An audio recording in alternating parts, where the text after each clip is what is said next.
Hey guys, welcome to the Asking Us SEO Show, episode number 34, and today I discuss 5 of the most important SEO fundamentals that I believe still matter in 2019. They're the be-all, end-all, so stick around. Boom!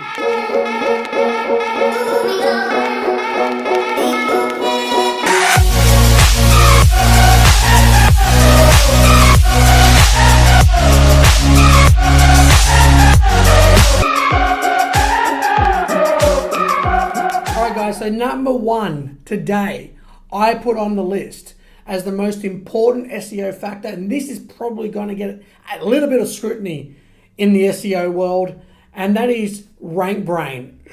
I didn't say content or links. Hang on, let's bring it back. It's okay, calm down.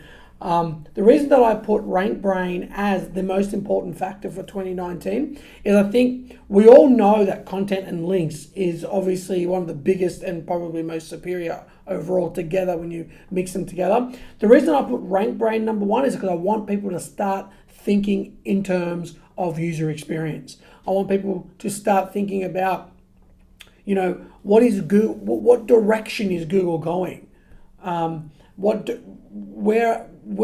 Where are they heading with machine learning and artificial intelligence? And so the number 1 factor that I put up is RankBrain, because no matter necessarily where you rank on the Google search results over time, and this has obviously been happening since I believe 2015, even if you rank number 1, if people are going to be clicking second, third, or the 4th results more than you, then there'll be a natural manual shift, even though you have great content and you have a great amount of links. What story are you telling from the search results is very important, and therefore, interactivity on the website. And I've got a point about that a little bit down the line. So RankBrain is essentially artificial intelligence that is trying to work out exactly what you want. So a lot of the search results before used to be really engineered based and engineered focused, and so they used to show a variety of different results. So let's say you're typing in the word Jaguar, Google's got to figure out, are you looking for the animal? Are you looking for a car? What sort of things you want to see? So now it goes a little bit further and says, okay, well, based on what most people are clicking on, this is sort of going to have a basis into the ranking algorithm. It's going to be factored in. Now, Google officially, and this was among some of the top SEO blogs on the internet, RankBrain is number 3 behind links and content. But the reason why I want this on the list as number 1 is because I really push to clients the importance of user experience and how that plays out. Things like quizzes on the website, keeping your visitors on your website keeping them on the website longer through listening to an audio file, listening to a video. That's just some of the places to begin with. But if your ad is not even being clicked on the most and you rank first, well, over time, as machine learning gets more and more advanced, it's going to drop you, because Google has to factor in, the human intelligence of what's happening on the search results. So it's a lot to sort of factor in, but getting your titles and your descriptions right, using words like, if you're doing a lot more blog content, action words, find out now. These 5 actionable tips to clean your benchtop, your kitchen benchtop, or tips to 3 great tips you've never heard that gets the best out of your next car wash. Things like that. So easy, simple, action, find out, learn more. Have you seen this? I bet you've never seen this before. And so how we write titles and descriptions, as I mentioned in a previous video, is very, very artistic and creative, because the data will basically drop you if you're not getting the most amount of clicks. Because what does Google want at the end of the day? They want their users to find what they're looking for as fast as possible, go to a website, spend some time there, learn what they need to learn, browse around, and then basically eventually leave. They don't want a user to click on an ad, go to a website, and bounce back. So searcher intent is extremely important, and how that page is laid, how that content that's being displayed on the web page is very important. Actionable calls to action to get people to sort of move and navigate into the next most logical page, or the next sort of what page follows after this main story. And so if you're talking about nutritional tips and you're talking about the importance of apples and detoxing, right? Then you might have a page, you might cover 5 different ways to detox. You've got apples specifically, and then you might want to get people to link off to a more detailed page about how apples help the body to detox. So thinking about, okay, what's on that page, and then thinking about what is the next logical step is very important. And so all this is tied into the RankBrain algorithm, and that's why I put it number 1 on my list, because it's only going to become more and more important as machine learning and artificial intelligence increase. Number 2, obviously, the most important factor is content. Content is at the basis of everything we do as marketers. It's at the foundation. Seth Godin said, content marketing is the only marketing left. And I totally agree. But content depth is the area we need to focus as marketers. A lot of the time we focus on as SEOs, we get, and this obviously this makes sense, but we get really bogged down in data. And so, we look at content width, we find out that, BuzzSumo, which is a content marketing platform, studied 1 million web pages. They look at those web pages and they find out that lists work, which they're fantastic, right? I've always loved here are 5 ways to clean a diamond ring. Just a list formatted piece of content works the best, and I totally agree with that. But getting bogged down on the data is not necessarily the only factors in getting results. You've got to use a little bit of intuition, and also what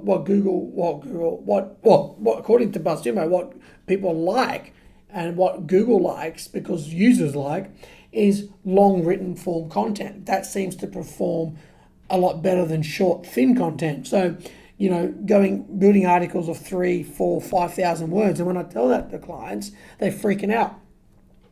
And I'm a big supporter and component of long form content. But what I want my clients to first, the most important, is the depth of that article. Not just the width of the article, not just the length of the article, but how much detail and depth does that article or piece of content go into.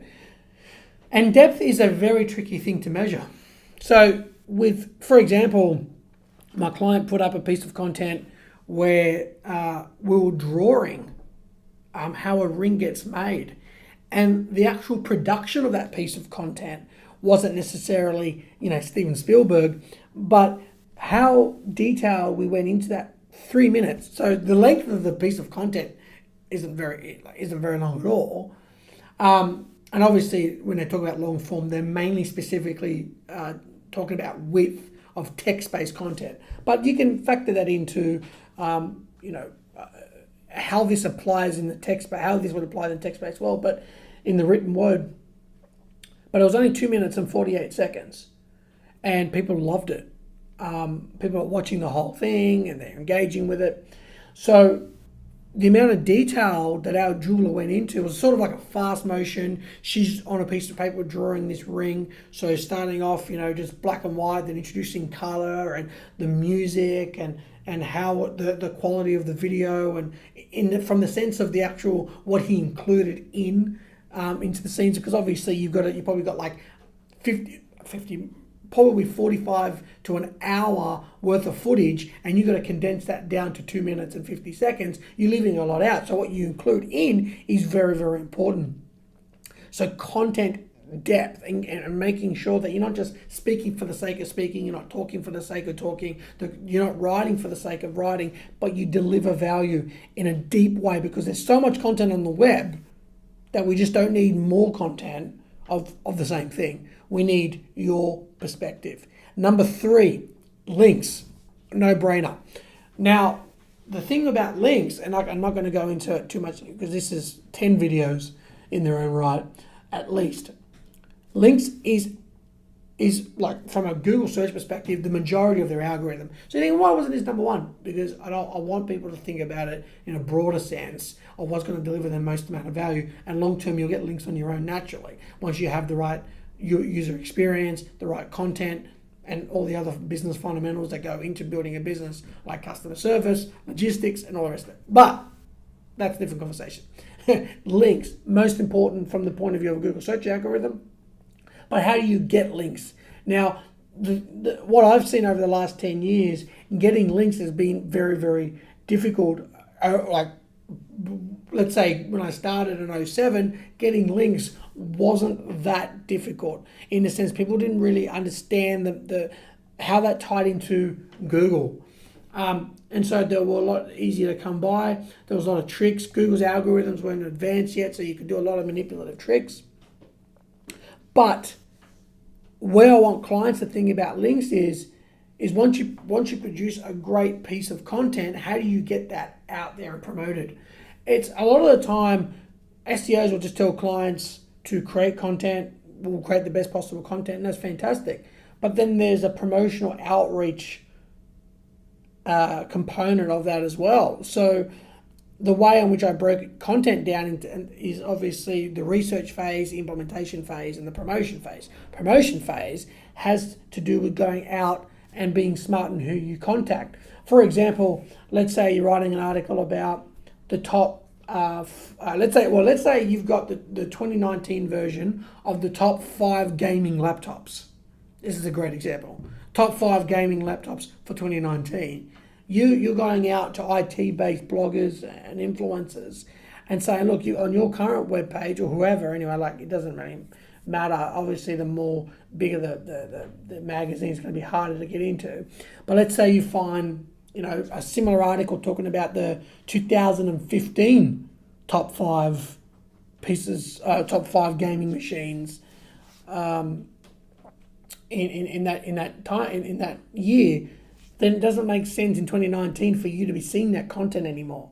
So let's say you can tell them, look, here's another piece of, here's my content, and what do you think about it? Read it if you find it valuable. I looked at your 2015 list, it's a great list, but 2019, for obvious reasons, is more updated. And so what they do with it, you do that 5, 6, 7, 8, 9, 10, 11, 12 times, right? Because it takes a long time to get results, and a long time, you may be spending hours and getting 1 or 2 links, but these links are coming from, you could be spending days, weeks, sometimes months, tracking down 3, 4, 5 top quality links.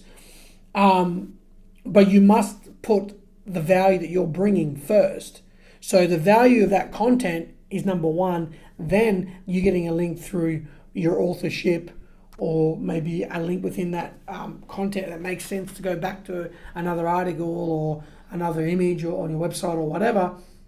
And so it makes sense for them to allow links present.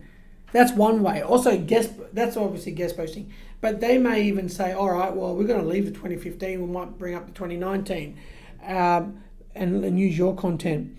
But the most important thing is then you can run social media and get that piece of content out among the IT community, right? Because the fastest way to get a piece of content out in the IT community is to run Facebook and Instagram ads, right?